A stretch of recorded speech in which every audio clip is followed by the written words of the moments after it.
1,25,00,000 అప్లికేషన్లు అర్జీలని ఈ రాష్ట్ర ప్రభుత్వం అధికారుల సహాయ సహకారాలతో స్థానికంగా ఉండే అనేక మంది ప్రజాప్రతినిధులు అనేక మంది స్వచ్ఛంద సంస్థల సహకారంతో ఈ అప్లికేషన్లు సేకరించే ఘట్టం సక్సెస్ఫుల్ గా చిన్న ఎపిసోడ్ లేకుండా జరిగినందుకు మరొకసారి కూడా కృతజ్ఞతలు తెలియజేసుకుంటున్నాం. ఈ అప్లికేషన్ని ఏదో అప్లికేషన్లు తీసుకున్నాం, మా పని అయిపోయింది, అప్లికేషన్లు వచ్చాయి కాబట్టి మేము తీసుకున్నాం కాబట్టి అభయహస్తంలోని 6 గ్యారంటీలు పూర్తయ్యాయని చెప్పే ఉద్దేశం ఈ ప్రభుత్వానికి ఇందిరమ్మ రాజ్యంలో మీ నోరు కూడా అనుకోవటం లే. మాకు చిత్తశుద్ధి ఉంది. నిజాయితీగా ప్రజలకు చెప్పిన ప్రతి మాటని ప్రజలకు ఇవ్వాలి అనే చిత్తశుద్ధితో ఈ ప్రభుత్వం ఈనాడు పనిచేస్తుంది. 100 రోజులలో ఈ 6 గ్యారెంటీల్ని ప్రతి ఇంటికి అర్హులైన ప్రతి ఇంటికి చేర్చే బాధ్యత చేస్తామని చెప్పాం. వీటన్నిటినీ కంప్యూటర్ లో పొందుపరిచే కార్యక్రమాన్ని కూడా 6వ తారీఖు నుంచి చేపట్టారు. యుద్ధ ప్రాతిపదిక మీద ఏదో కాంట్రాక్ట్ బేసిస్ లోనో ఇతరత్రలో ఉన్న డేటా ఎంట్రీ ఆపరేటర్లే కాకుండా బయట నుంచి హైర్ చేసి యుద్ధ ప్రాతిపదిక మీద వీటిని క్రోడీకరించాలి అంటే ఇట్ టేక్స్ నియర్లీ ఈ నెల 25వ తారీఖు దాకా పట్టేటట్టుంది. శాసనసభ్యులుగా అంటే ప్రభుత్వంలోకి వచ్చి ఇంకా రేపటికి సంవత్సరం నెల అవుతుంది.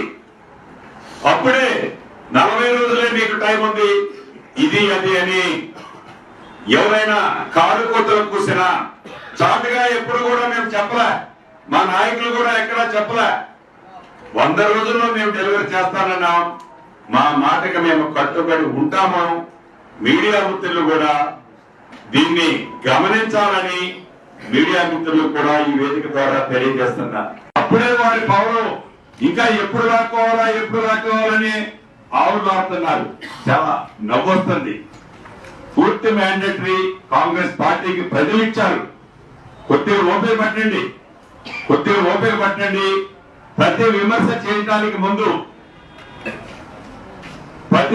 మీ ప్రభుత్వంలో గతంలో మీ ప్రభుత్వంలో ఏవైతే తప్పిదాలు జరిగినాయో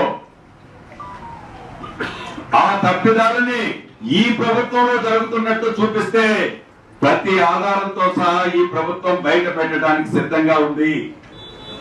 మాటలతో కాదు, ప్రతి డాక్యుమెంట్ ని కూడా ప్రజల ముందు పెట్టడానికి ఈ ప్రభుత్వం ఉంది.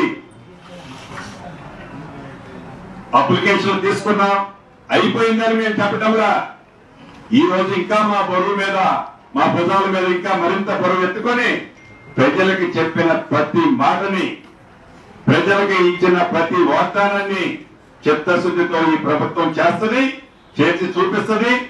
మేమన్నా 100 రోజుల దాకా ఆగాలి అని ప్రతిపక్ష సభ్యులు కూడా కోరుతూ, ముఖ్యంగా నా మీడియా మిత్రులు కూడా ఎవరో ఏదో మాట్లాడితే మీరు ఎమ్మటే ప్రశ్నించాల్సిన అవసరం ఉంది. దాన్ని ఏదో 30 రోజుల్లోనో 40 రోజుల్లోనో ఈ ప్రభుత్వం అప్పుడే